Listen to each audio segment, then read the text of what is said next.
आउज़ुबिल्लाहि मिनश्शैतानिर्रजीम बिस्मिल्लाहिर्रहमानिर्रहीम। शुरू अल्लाह के नाम से जो बड़ा मेहरबान निहायत रहम करने वाला है। अस्सलामु अलैकुम, मेरा नाम मोमिना मेहरबान है और आज की वीडियो सूरह रहमान के हवाले से है। इंशाअल्लाह ताला इसका मुकम्मल वजीफ़ा मैं आपसे ज़िक्र करूँगी। किस तरह से आपने इसको पढ़ना है कि आपकी हर मुश्किल को अल्लाह करीम आसान फरमा देंगे। आप बेशक हर तरफ से नाउम्मीद हो गए हों, लेकिन अल्लाह करीम की जो मदद है जब वो आती है तो अल्लाह करीम कुन फरमाते हैं और आपकी परेशानियों को हल फरमा देते हैं। आज की वीडियो बड़ी ही ख़ास है, ऐसी सूरह के हवाले से है इंशाअल्लाह ताला जो 100% आपके मसाइल को हल करवाएगी। बहुत से लोग ऐसे हैं जो कहते हैं हम बहुत वज़ाइफ़ करते हैं लेकिन हमारी ज़िंदगी आसान नहीं होती, हमारी ज़िंदगी के मसले जो हैं वो हल नहीं होते। तो मैं आपसे ये चीज़ ज़िक्र करना चाहूँगी कि हज़रत इब्राहीम अलैहिस्सलातु वस्सलाम का एक ऐसा वाक़या है जो इंशाअल्लाह आपको ये समझने में ज़रूर मदद करेगा कि आपको मदद कब हासिल होती है और किस तरह से हासिल होती है। इंसान की ज़िंदगी में मुश्किलात तो आती ही रहती हैं, लेकिन मदद के लिए अल्लाह करीम सब्र के साथ आज़माते भी हैं। आज का वज़ीफ़ा सूरह रहमान के हवाले से है। सूरह रहमान के हवाले से ऐसा अमल है इंशाअल्लाह जो आपको आपकी हर परेशानी को आपसे दूर कर देगा। सूरह रहमान कुरान पाक की नहायत बाबरकत और पुर असर सूरतों में से एक है, जिसे अरूसुल कुरान यानी कुरान की दुल्हन कहा गया है। इस सूरह में अल्लाह ताला के बेशुमार नेमतों का जिक्र किया गया और बार बार सवाल किया गया, फ़बिअय्यि आलाइ रब्बिकुमा तुकज़्ज़िबान, यानी तुम अपने रब की कौन कौन सी नेमत को झुटलाओगे। दिल की सख्ती को ये सूरह दूर करती है। जो शख्स इस सूरह की तिलावत करता है इसका दिल नर्म हो जाता है और अल्लाह की मोहब्बत में इजाफा होता है, रूहानी सुकून देती है। अगर कोई शख्स परेशानियों में घिरा हो, बेचैन हो या खौफज़दा हो तो सूरह रहमान पढ़ने से दिल को इत्मीनान और सुकून मिलता है। शिफात का ज़रिया। हज़रत अली रज़ी अल्लाह तआला अन्हु से रिवायत है कि नबी करीम सल्लल्लाहु अलैहि वसल्लम ने फरमाया, हर चीज़ की एक ज़ीनत होती है और कुरान की ज़ीनत सूरह रहमान है। बीमारियों का इलाज। सूरह रहमान पढ़ने से लाइलाज बीमारियों से जैसे कि दिल, जिगर, गुर्दे की अमराज में फ़ायदा हासिल होता है। जिन्नात और आसेब से हिफाजत।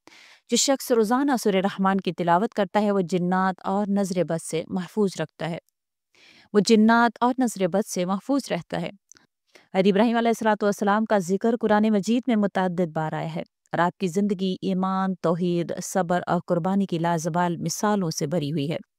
आज मैं आपको हज़रत इब्राहीम अलैहिस्सलाम का ऐसा वाक़या सुनाने जा रही हूँ जो निहायत पुरअसर, हिकमत से भरपूर और ईमान को जिला बख्शने वाला है। ये वो वक़्त था जब हज़रत इब्राहीम अलैहिस्सलाम अभी बचपन के मराहिल में थे। आपके वालिद आज़र बुत तराश थे और पूरे इलाके में बुत परस्ती आम थी। लेकिन इब्राहीम अलैहिस्सलाम के दिल में एक सवाल हमेशा जन्म लेता था, ये कैसे खुदा हो सकते हैं जो खुद अपनी हिफाजत नहीं कर सकते। एक दिन इन्होंने अपने वालिद को कहा, ए मेरे वालिद, आप इन चीज़ों की परस्तिश क्यों करते हैं जो ना सुन सकती हैं, ना देख सकती हैं और ना ही आपको कोई फ़ायदा या नुकसान पहुंचा सकती हैं। लेकिन इनके वालिद ने इस सवाल को नापसंदीदा किया और इन्हें खामोश रहने को कहा। इब्राहीम अलैहिस्सलाम की फितरत में जस्तजू थी, वो हमेशा गौर व फिक्र करते थे और हक की तलाश में सरगर्दा रहते थे। एक रात इब्राहीम अलैहिस्सलाम ने आसमान की तरफ देखा तो एक रोशन सितारा जगमगा रहा था। आपने सोचा शायद ये मेरा रब है, लेकिन जब वो सितारा डूब गया तो कहा, डूब जाने वाला मेरा रब नहीं हो सकता। फिर उन्होंने चांद को चमकते देखा और कहा, ये मेरा रब हो सकता है। लेकिन जब वो गुरूब हो गया तो कहा, अगर मेरा रब मुझे हिदायत ना दे तो मैं गुमराह लोगों में शामिल हो जाऊंगा। इसी तरह इन्होंने सूरज को चमकते देखा तो कहा, ये सबसे बड़ा है, शायद ये मेरा रब हो। लेकिन जब सूरज भी गुरूब हो गया तो कहा, ए मेरी कौम, मैं इन सबसे बड़ी उज़्ज़मा हूँ। मैं सिर्फ इस ज़ात की इबादत करूंगा जिसने ज़मीन और आसमान को पैदा किया है। ये ऐलान इस वक्त के लोगों के लिए हैरत का बाइस था। सब इब्राहीम अलैहिस्सलाम को हैरानगी से देखने लगे क्योंकि वो अपने आबा व अजदाद के दीन से हटकर एक अनजान हकीकत की तरफ माइल हो रहे थे। इब्राहीम अलैहिस्सलाम के दिल में हक की रोशनी मजीद मजबूत हो गई।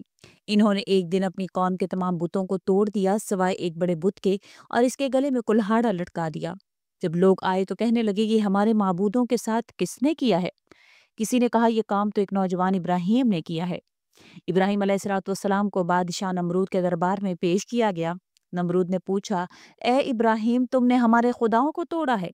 इब्राहीम अलैहिस्सलाम ने नहायत हिकमत से जवाब दिया, ये काम तो इस बड़े बुत ने किया होगा, अगर ये बोल सकते हैं तो इनसे पूछ लो। सब खामोश हो गए क्योंकि वो जानते थे कि इनके बुत ना सुन सकते हैं, ना बोल सकते हैं और ना ही किसी चीज़ को नुकसान या फ़ायदा पहुंचा सकते हैं। लेकिन इनके गरूर ने इन्हें सच को कबूल करने से रोक दिया। नमरूद को सख्त गुस्सा आया और इसने कहा, इब्राहिम को आग में डाल दो। आग गुलजार बन गई, अल्लाह की कुदरत का एक मजहर। हज़रत इब्राहीम अलैहिस्सलाम को इस आग में फेंकने का फैसला किया गया। जब इन्हें फेंका जाने लगा तो हज़रत जिब्राईल अलैहिस्सलाम आए और कहा, ए इब्राहिम, अगर तुम चाहो तो मैं तुम्हें बचा सकता हूँ। हज़रत इब्राहीम अलैहिस्सलाम ने जवाब दिया, मुझे तुम्हारी मदद की ज़रूरत नहीं, मेरा अल्लाह मेरे साथ है। जैसे ही इब्राहीम अलैहिस्सलाम को आग में डाला गया, अल्लाह ताला ने हुक्म दिया, ए आग, इब्राहीम पर ठंडी हो जा और सलामती वाली हो जा। और वो आग गुलजार बन गई। लोग हैरान रह गए कि जो आग लम्हा भर भी इंसान को जलाकर खाकसर कर सकती थी, वो इब्राहीम अलैहिस्सलाम के लिए बाग की तरह बन चुकी थी। नतीजा इस वाक़ये से हमें ये सीखने को मिलता है, ये तमाम वाक़या बयान करने का मकसद ये है कि आपसे जो वज़ाइफ ज़िक्र किए जाते हैं, मेरी कोशिश होती है कुरान और हदीस से हों।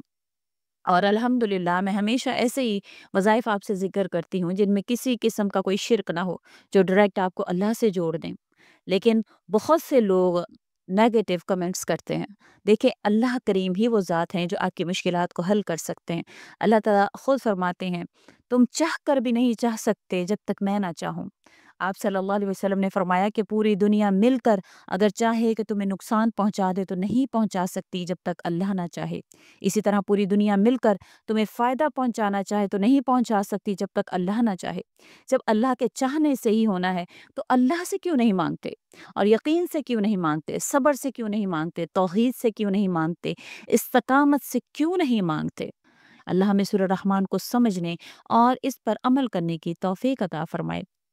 आज का वजीफ़ा जो सूरह रहमान का है वो इसी लिए है और इसी तरह से है। आपने क्या करना है?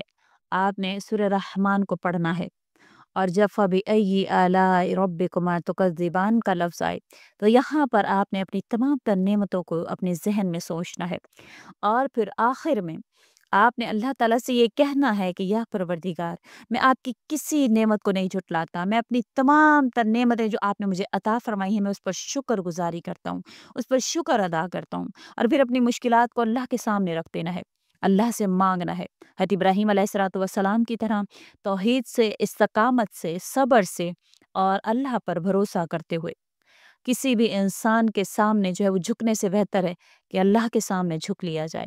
अल्लाह करीम आपके हामी और नासिर हों, आपके मददगार हों, आपकी तमाम तर परेशानियों को ख़त्म फरमाएँ।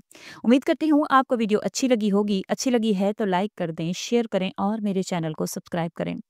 और माशाअल्लाह, सुबहान अल्लाह से ज़रूर हमारी हौसला अफ़ज़ाई किया करें।